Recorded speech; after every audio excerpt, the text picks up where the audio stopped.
Extra charge देना होगा। Company जल्द ही पासवर्ड शेयरिंग फीचर को रोल आउट करने जा रही है। कंपनी ने बताया कि प्लेटफॉर्म के स्लो ग्रोथ का सबसे बड़ा कारण पासवर्ड शेयरिंग है। OTT प्लेटफॉर्म ही अब फ्यूचर है। इसे ध्यान में रखते हुए कंपनी उन यूजर से एडिशनल फीस लेगा जो अपना लॉगिन ID और पासवर्ड शेयर करते हैं।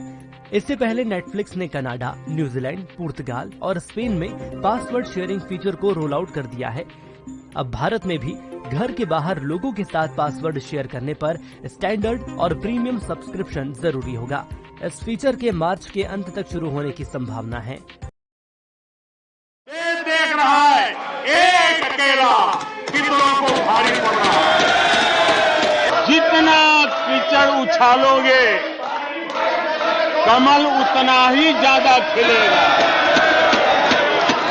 कीचड़ उसके पास था, मेरे पास गुलाल। जो भी जिसके पास था उसने दिया उछाल।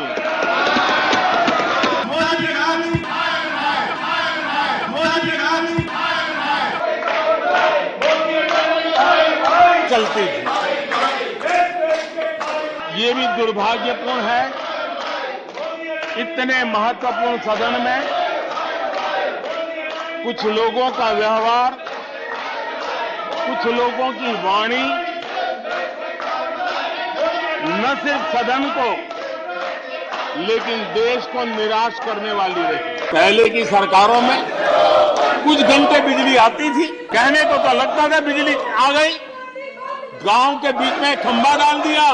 हमारे देश में 22 घंटे बिजली देने के प्रयास में हम सफल हुए। पिछले 9 साल में ही 48 करोड़ जनधन बैंक खाते खोले गए। पिछले कुछ वर्षों में 27 लाख करोड़ रुपया इस देश के नागरिकों के बैंक खातों में ट्रांसफर किया। आधार की ताकत क्या होती है वो हमारी सरकार ने आके दिखा दिया। अंडमान में नेताजी सुभाष के नाम पर, स्वराज के नाम पर हमने द्वीपों का नामकरण किया। हमें गर्व हो रहा है। नेताजी सुभाष बोस के योगदान के लिए देश गर्व करता है, हम गर्व करते हैं। लेकिन जो लोग आज विपक्ष में बैठे हैं उन्होंने तो राज्यों के अधिकारों की धज्जियां उड़ा दी। जरा मैं कच्चा चिट्ठा आज खोलना चाहता हूं। 90 बार चुनी हुई सरकारों को गिरा दिया। एक प्रधानमंत्री ने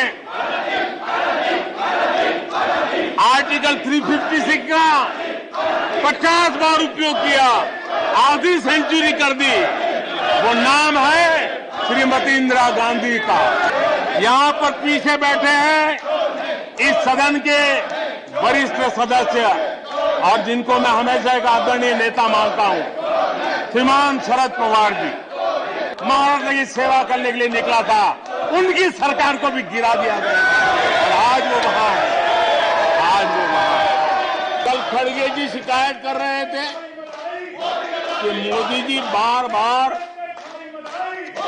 मेरे चुनावी क्षेत्र में आते हैं। अब सभापति जी बताइए, इतने बैंक के खाते खुल जाए, इतना एम्पावरमेंट हो जाए, लोग इतने जागरूक हो जाए और किसी का इतने सालों के बाद खाता बंद हो जाए तो उनकी पीड़ा मैं समझ सकता हूं। मैं बहुत आश्चर्य होता है कि चलो भाई, हमसे कभी छूट जाता होगा नेहरू जी का नाम और छूट जाता होता होगा, हम ठीक भी कर लेंगे क्योंकि वो देश के पहले प्रधानमंत्री थे। लेकिन मुझे ये समझ नहीं आता है कि उनकी पीढ़ी का कोई व्यक्ति नेहरू सरनेम रखने से डरता क्यों है।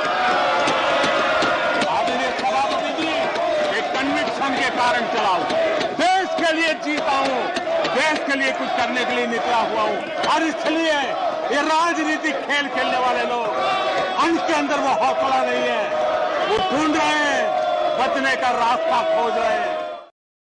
2020 में पुणे की एक महिला ने सुप्रीम कोर्ट में याचिका दाखिल की थी। इसमें मस्जिदों में महिलाओं की एंट्री पर लगी रोक को अवैध घोषित करने की मांग की गई थी।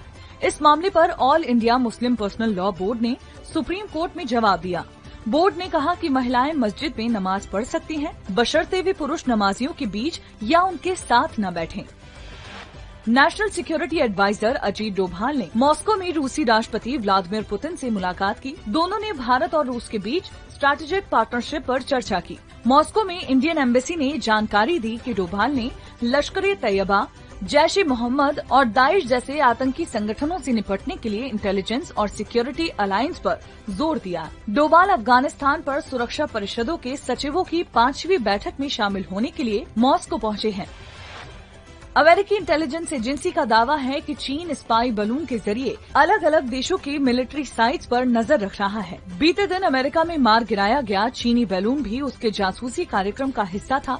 चीन भारत सहित 12 देशों में ऐसे बलून भेज चुका है। अमेरिकी विदेश मंत्री एंटनी ब्लिंकन ने बताया कि चीन ने जासूसी कार्यक्रम के तहत 5 महाद्वीपों के देशों की संप्रभुता का उल्लंघन किया है।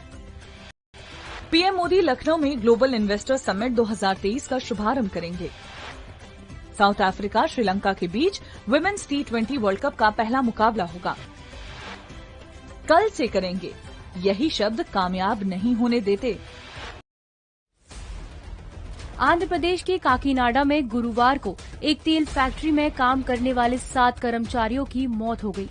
कर्मचारी सफाई करने तेल टैंक में उतरे थे, उसी दौरान दम घुटने से उनकी मौत हो गई। स्थानीय लोगों के अनुसार 5 मजदूर पडेरू और 2 पैदापुरम के रहने वाले थे। मृतकों के परिजनों का आरोप है कि फैक्ट्री प्रबंधन ने कर्मचारियों को उचित सुरक्षा उपकरण मुहैया नहीं कराया था। वहीं सूचना मिलते ही पुलिस मौके पर पहुंच गई और मामला दर्ज किया। फिलहाल शवों को पोस्टमार्टम के लिए भेज दिया गया है। Bureau report, Dainik Bhaskar.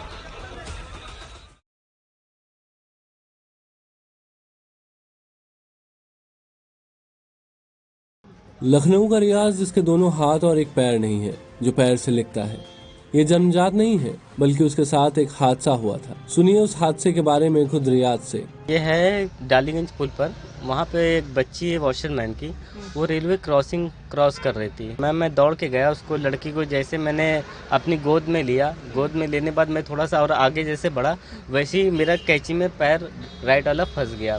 जब कैंची में पैर फंस गया तो मैंने जो बच्ची थी उसको उठा के मैंने दूसरी तरफ छोड़ा। जैसे छोड़ा वैसे ही ट्रेन मेरे ऊपर पूरी गुजर गई। इस हादसे के बाद रियाज को सीएम पीएम से लेकर राष्ट्रपति तक ने उसकी बहादुरी के लिए सम्मान दिया। वहीं रियाज का कहना है कि अब ये सर्टिफिकेट उनके लिए किसी काम के नहीं है। सर्टिफिकेट और सम्मानित से मैडम पेट नहीं भरता। जब तक कि मैम कोई नौकरी होगी या मेरे ऊपर रोजगार होगा तभी हम पेट भर पाएंगे। हालांकि उस दौरान रियाज से कई वादे भी किए गए, लेकिन मौजूदा समय में धरातल पर कोई नामो निशान नहीं है। सरकार ने उस वक्त उनसे वादा किया था कि जब वो 12वीं पास हो जाएंगे तो उन्हें नौकरी मिलेगी। अब उन्हें 12वीं पास हुए 4 साल गुजर गए हैं, लेकिन उनके पास ना नौकरी है ना ही कमाने का कोई और सहारा है। नौकरी पाने के लिए रियाज ने एक पैर से लिखना भी सीखा। उन्होंने पैर से लिखकर 89% मार्क्स के साथ 12वीं पास की, जिसके बाद नौकरी नहीं मिली तो रियाज को 3 लाख लोन लेकर दुकान खोलनी पड़ी। मगर अब उनको बाल बच्चों को चलाने के लिए तो उनको कोई नौकरी चाहिए। अब हम कब तक रहेंगे।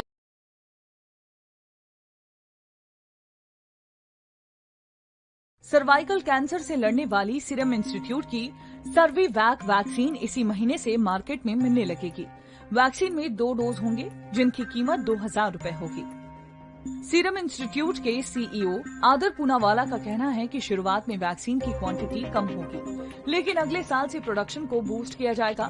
कैंसर के खतरे को रोकने के लिए केंद्र सरकार जल्द ही स्कूल लेवल पर वैक्सीनेशन प्रोग्राम की शुरुआत करेगी, जिसमें 9 से 14 साल की लड़कियां शामिल होंगी। सरकारी आंकड़ों के मुताबिक हर साल लगभग 1.25 लाख महिलाओं में सर्वाइकल कैंसर पाया जाता है और इस बीमारी से भारत में 75,000 से ज्यादा मरीजों की मौत हो जाती है।